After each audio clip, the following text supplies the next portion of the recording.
Hello friends, voice of law में आपका स्वागत है। मैं नागेंद्र सिंह गौतम, एडवोकेट हूं बाय प्रोफेशन। आज का मुद्दा बहुत ही प्रबल व चर्चित मुद्दा है।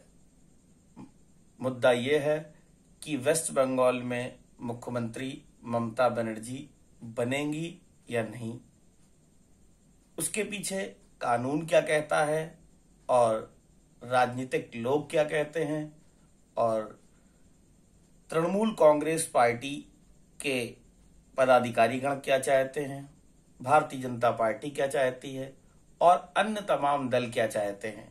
साथ ही इसके ये भी जानना होगा हमको कि वेस्ट बंगाल की जनता क्या चाहती है, जिसने तृणमूल कांग्रेस को वोट दिया, बहुमत दिया व सरकार बनाने की स्थिति में लाए। वहां पे खाली तृणमूल कांग्रेस चुनाव नहीं लड़ रही थी और भी राजनीतिक दल चुनाव लड़ रहे थे और उनको बहुमत नहीं मिला और तृणमूल कांग्रेस को बहुमत मिला। ममता बनर्जी वर्तमान में चीफ मिनिस्टर की उम्मीदवार थीं। हाँ, ममता बनर्जी एक ही सीट से चुनाव लड़ रही थी, जबकि अन्य पार्टियों के नेतागण कई बार भविष्य में ऐसा होता रहा है कि विभिन्न विभिन्न सीटों से चुनाव लड़ते रहे हैं। इसीलिए एक बार अगर कोई प्रबल पद का उम्मीदवार होता है तो वो दो दो सीटों से भाग्य अजमाता है। इसलिए अजमाता है कि उसके प्रभाव में हो सकता है दोनों सीटें निकल जाएं और अगर नहीं निकली तो एक तो निकल ही जाएगी और बाद में वो अपनी सरकार बनने के बाद दूसरे व्यक्ति किसी को लड़ा के और वहां से चुनाव जितवा सकता है।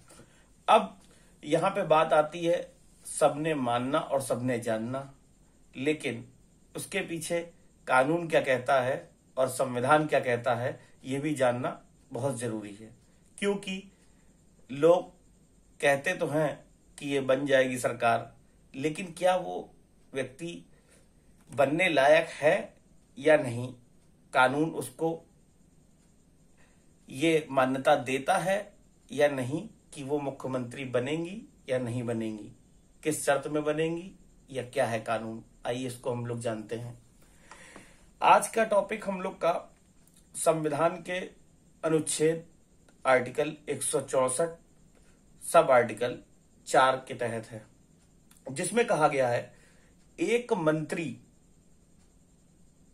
164(4) में कहा गया है राज्य का एक मंत्री अगर है तो वो किसी सदन का सदस्य होना चाहिए, जैसे कि विधानसभा या विधान परिषद। अगर वो किसी भी सदन का सदस्य नहीं है तो फिर वो 6 महीने से ज्यादा मंत्री पद पर नहीं रह सकता। उसके 6 महीने के पूरे होते ही उसके सारे अधिकार सीज हो जाएंगे। अब उस पद पर कौन रहेगा, इस बात का डिसाइड कैसे हो, इसके लिए अगर वो राज्य के अंतर्गत मंत्री है तो चीफ मिनिस्टर डिसाइड करेंगे, एडवाइस लेंगे, गवर्नर से एडवाइस लेंगे और इसके बाद निर्धारित होगा कौन बनेगा या कौन नहीं। ज्यादातर मंत्री बनने के पश्चात राज्य के मुख्यमंत्री व अन्य नेतागण किसी दूसरी सीट से लड़वाकर मैनेज करवा दिया करते हैं।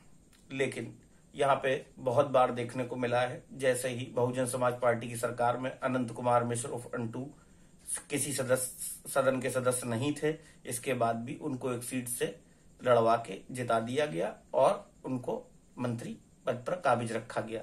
इसी तरीके बहुत सारे मंत्री बने हैं और रहे हैं।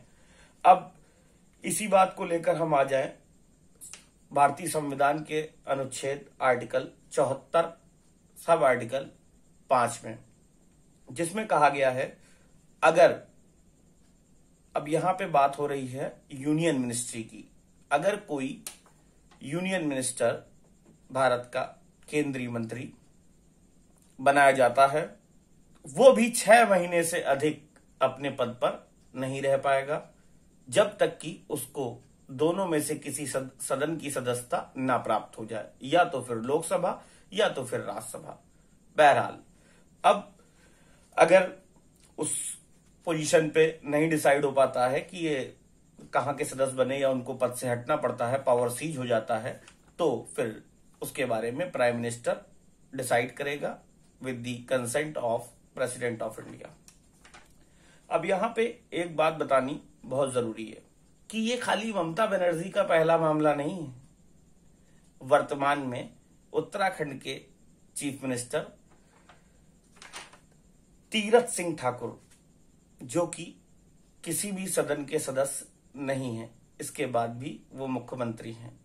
वहां पे भारतीय जनता पार्टी की सरकार है और तीरथ सिंह रावत मुख्यमंत्री हैं, जबकि सदन के सदस्य नहीं है। उनका 6 महीने का टाइम अभी चल रहा है, तब तक वो कहीं ना कहीं से बन जाएंगे सदन के सदस्य। अब यहां पे ये जानना जरूरी है, क्या संविधान हमें इस बात की इजाजत देता है कि हम किसी व्यक्ति को चीफ मिनिस्टर ऐसे पद पर बना दें जबकि वो सदन का सदस्य भी नहीं है और जबकि अन्य सदन के सदस्य मौजूद हैं, इसके पश्चात भी हम उनको चीफ मिनिस्टर ना बनाकर हम किसी ऐसे व्यक्ति को चीफ मिनिस्टर बना दें कि जो सदन का सदस्य भी नहीं है। होता है, अधिकतर होता है।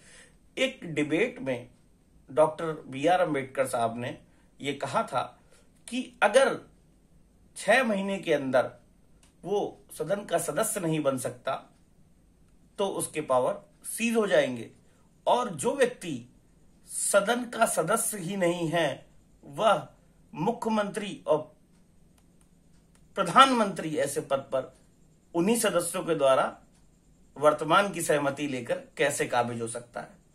तो वर्तमान समय इस बात का है कि धारा अनुच्छेद 164(4) में भारतीय संविधान में कहा गया है कि कोई भी सदन का सदस्य होना जरूरी है मंत्री रहने के लिए, वरना 6 महीने तक अगर किसी भी सदन की सदस्यता नहीं मिली तो मंत्री पद के अधिकार सीज हो जाएंगे।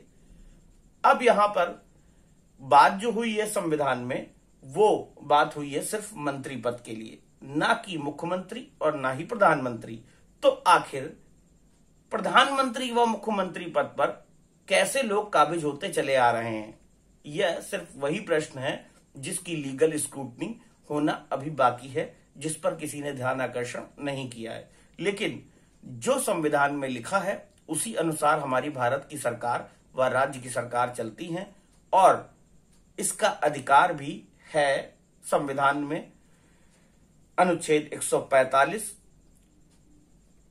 सब आर्टिकल 3 में, जिसमें माननीय उच्चतम न्यायालय को लॉ के बारे में अगर कहीं पे कोई चीज लीगल पॉइंट पूरा नहीं हो रहा है तो उसको उसका कंफ्यूजन दूर करने के लिए एक अधिकार दिया गया है, जिसके तहत इस कंफ्यूजन को दूर करा जा सकता है, जिसके तहत ये इंटरप्रिटेशन लॉ की निकाली जा सकती है कि आखिर क्या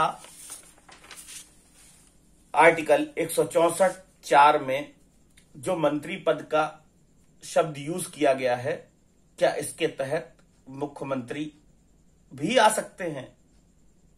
वहीं आर्टिकल 74(5) में जो मंत्री पद का शब्द का इस्तेमाल किया गया है, क्या उसके तहत केंद्रीय मंत्री से अत्यधिक क्या प्रधानमंत्री भी आ सकेंगे।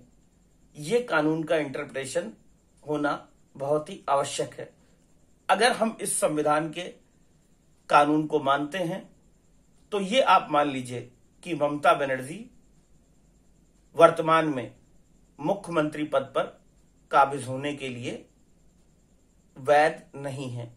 यह पद अगर उनको मिलता है तो यह मात्र अवैध है, अगर हम भारतीय संविधान के तहत कानूनों की बात करें तो। लेकिन पूर्व में ऐसा प्रचलन में होता चला आ रहा है, इसलिए किसी ने इस विषय को उठाया नहीं। अब जब संविधान की बात करेंगे तो हमें आर्टिकल पढ़ना पड़ेगा, क्योंकि बिना पढ़े हम इस बात को क्लियर नहीं कर सकते कि आखिर संविधान के अनुच्छेद में लिखा क्या है। अब हम आते हैं धारा आर्टिकल 164(4) में। A minister who for any period of 6 consecutive months is not a member of the legislature of the state shall at the expiration of that period cease to be a minister। यहां पर chief minister की, prime minister की कोई बात नहीं करी गई है, यहां पे सिर्फ एक सिंपल मिनिस्टर की बात करी गई है। तो आखिर हम इसको चीफ मिनिस्टर क्यों समझने लगते हैं। और वहीं पे अगर हम आ जाएं आर्टिकल 74(5) में, तब हम मिनिस्टर के सिवा प्राइम मिनिस्टर को भी क्यों शामिल कर लेते हैं, ये जानना हमारे लिए अति आवश्यक है। और वर्तमान में अगर बात करी जाए वेस्ट बंगाल की, तो वर्तमान वहां के गवर्नर जगदीप धनखड़ जी, जो कि कानून के बहुत अच्छे जानकार हैं, उच्च न्यायालय राजस्थान के सीनियर एडवोकेट हैं और सुप्रीम कोर्ट के भी एडवोकेट हैं। राजस्थान के वर्तमान में गवर्नर हैं, उनको कानूनों की भली भांति जानकारी है। वह ऐसा कदम नहीं उठाएंगे, लेकिन यहां पर ध्यान आकर्षण कराना बहुत जरूरी है। और ये एक ऐसा विषय है जिसको वर्तमान समय पे अगर नहीं उठाया गया तो लगातार ये ऐसे ही चलता रहेगा। जब कानून में, संविधान में जिस शब्द का इस्तेमाल किया गया है, हम उसको उसी हद तक समझेंगे, ना कि उससे अतिरिक्त। कानून एक कल्पना नहीं है, वर्तमान में लिखा हुआ एक कानून है जिसके तहत हम आप चलते हैं। उससे अत्यधिक ना हम आप सोच सकते हैं, ना हम आप समझ सकते हैं। तो आखिर ये अतिरिक्त व्याख्या क्यों करी जा रही है और उसका लाभ कुछ लोग क्यों उठा रहे हैं। यहां पर हमको किसी पॉलिटिकल पार्टी से कोई लेना देना नहीं है, लेकिन जहां बात संविधान की है, जहां बात कानून की है, तो वहां पे अपनी आवाज उठाना हमारा कर्तव्य है।